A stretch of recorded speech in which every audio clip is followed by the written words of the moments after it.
Hello all, welcome to this video on microprocessors and microcontrollers. In the previous video, we solved a problem on static RAM and ROM interfacing with 8086 where the configuration of RAM and ROM were the same. Today we will be solving a similar interfacing problem where both RAM and ROM will have different configurations and the starting address of RAM is given in the question. Let's see what the question is. Design an interface between 8086 CPU and 2 chips of 16K into 8 EEPROM and 2 chips of 32K into 8 RAM. Select the starting address of EEPROM suitably. The RAM address must start at 00000H. First, we'll write down the data obtained from the question. We have 2 chips of 16K into 8. That will be 16K into 2. So a total of 32K memory space for EEPROM and 2 chips of 32K into 8. So 32K into 2 will be 64K memory space for RAM. In the previous video, we also saw that the address range for 8K is 00000H to 015FFH. From this, 16K can be written as 8K plus 8K, which is 015FF H added twice, giving 03FFH. In our question, we need to find out the address range for 32K and 64K. So 32K can be written as 60K plus 16K, that is 07FFH, and 64K can be written as 32K plus 32K, that is 0FFH. The last address in the map of 8086 is FFFH. After resetting, the processor starts its execution from FFFF0H. Hence, this address must lie in the address range of EEPROM. So, we'll take the ending address of EEPROM as this value and we subtract 32K from it, which is 07FFH from it, which gives F8000H. So the range for EEPROM here is F8000H to FFFFH. Similarly, for 64K RAM, the starting address is given in the question. We need to add 64K to it, which is 0FFFH, giving the same value. So the address range for RAM will be 00000H to 0FFFH. We have mapped both the memory spaces occupied by RAM and EEPROM onto the 1 MB address space of 8086. The shaded region here shows the empty space, that is unoccupied. Now we'll draw the address map. Since 8086 has 20 address lines, we'll draw address lines from A0 to A19. We'll start with EEPROM. Ending address of EEPROM is FFFFH. We'll fill in the address lines with its corresponding binary value. This address goes on till the starting address of EEPROM, which is F8000H. In between, we also write the specification of EEPROM here, which is 32K. Similarly, we draw the address map for RAM, whose final address is 0FFFH, and goes on till the starting address, which is 00000H. Its specification will be 64K. 32K can be written as 2 raised to 15. So we'll draw a demarcation line between A14 and A15, showing that all the lines from A0 to A14 will be directly connected to the microprocessor and the lines A15 to A19 will be used for address decoding.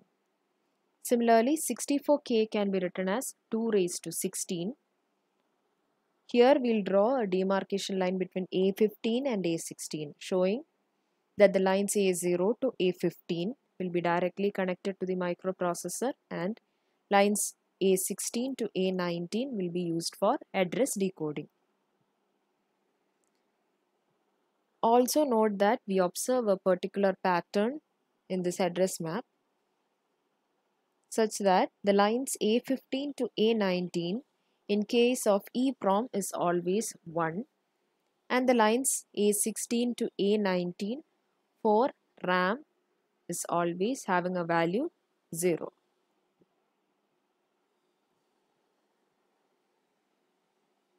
In the previous video, we had only a single address line to distinguish between EEPROM and RAM, but in this case we have more than one line to distinguish between them. In this case, we'll be taking two variables C and C dash such that C will represent the lines A15 to A19 and C dash will represent lines from A16 to A19. Since 8086 has both odd and even address banks, we will be taking the lines BHE and A0 to distinguish between them. Also note that here the memory space is not continuous. That is, there is some unused address space between the last RAM address, which is 0F/FFH, and the first EEPROM address F8/000H. So here it is better not to use a decoder to implement this. Instead, we will be using logic gates for this purpose. Also note that the chip select is an active low signal. So when we combine the lines A15 to A19 in case of C or A16 to A19 in case of C dash, we will be using a NAND gate instead of an AND gate.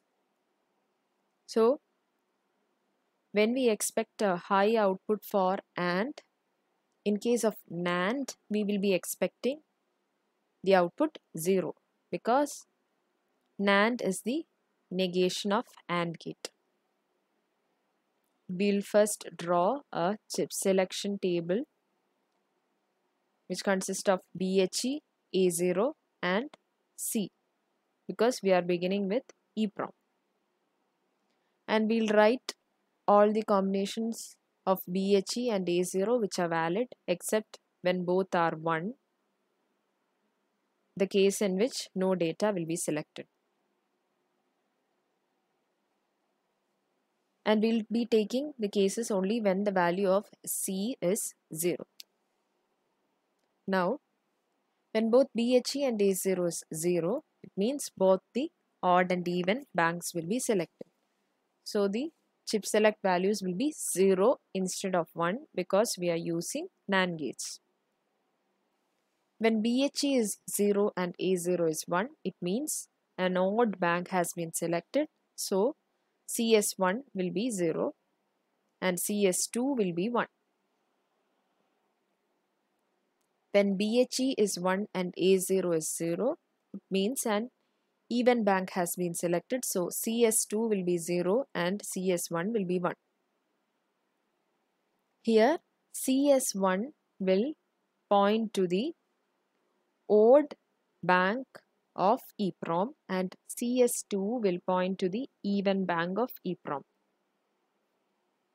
Similarly, we can draw a chip selection table for RAM also, where C will be replaced by C dash and the chip select lines will be CS3 and CS4, where CS3 points to the odd RAM and CS4 points to the even RAM.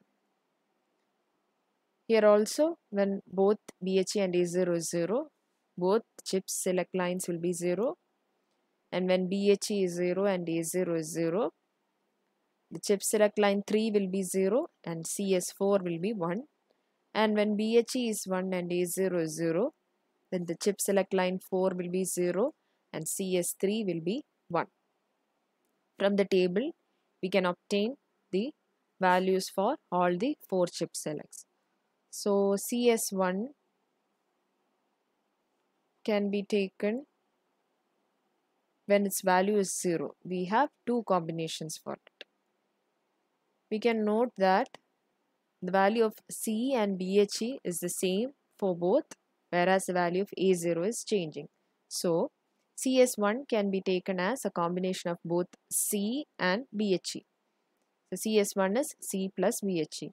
Here plus doesn't show an addition. It is used to show that CS1 is just a combination of C and BHE.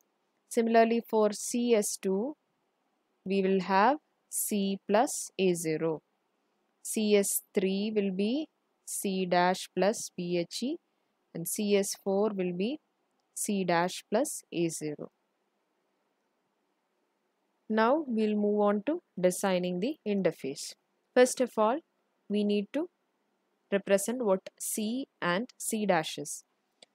So as stated before, C is a combination of A15 to A19. So all the lines from A15 to A19 will be given as input to a NAND gate. Its output is C. Similarly, lines from A16 to A19 will be given to a NAND gate and its output is C dash. You might have noted that the lines A15 to A19 are directly fed into the NAND gate, whereas the lines A16 to A19 are negated. The reason is that in this address map, you can see that the lines A15 to A19 are high, whereas A16 to A19 are low. Since these are low, we negate it before giving it as inputs to the NAND gate. Next, we'll draw the logic gates for chip selection, where CS1 will be C plus BHE, CS2 will be C plus A0, CS3 will be C dash plus BHE and CS4 will be C dash plus A0. In all these 4 cases, all the inputs are negated. Next, we'll arrange all the 4 chips in such a way that both the ROM chips and both the RAM chips are placed in parallel to obtain the 16-bit data bus. We'll write the specifications of each chip inside it. The chips on the right will be the even banks and chips on the left will be the odd banks. Each of them will have a chip select, which is an active low signal. In case of ROM, there is only reading. So the output enabled pin of ROM will be connected to the memory read pin of 8086. Also, the address lines of both ROM chips from A0 to A13 will be connected to each other, and again it will be connected to A1 to A14 of 8086. A0 has been skipped from this category because it is used for chip selection. In case of RAM, we have both reading and writing. So the write and read pin of both the RAMs will be connected to the memory read and memory write of 8086. Also, the address lines A0 to A14 of both the chips will be connected, which is again connected to A1 to A15 of 8086. Each chip will have an 8-bit address line. For even bank, it will be D0 to D7, whereas for odd bank, it will be D8 to D15. So this will be the final circuit. That's all for now. Thank you. Thank you for listening.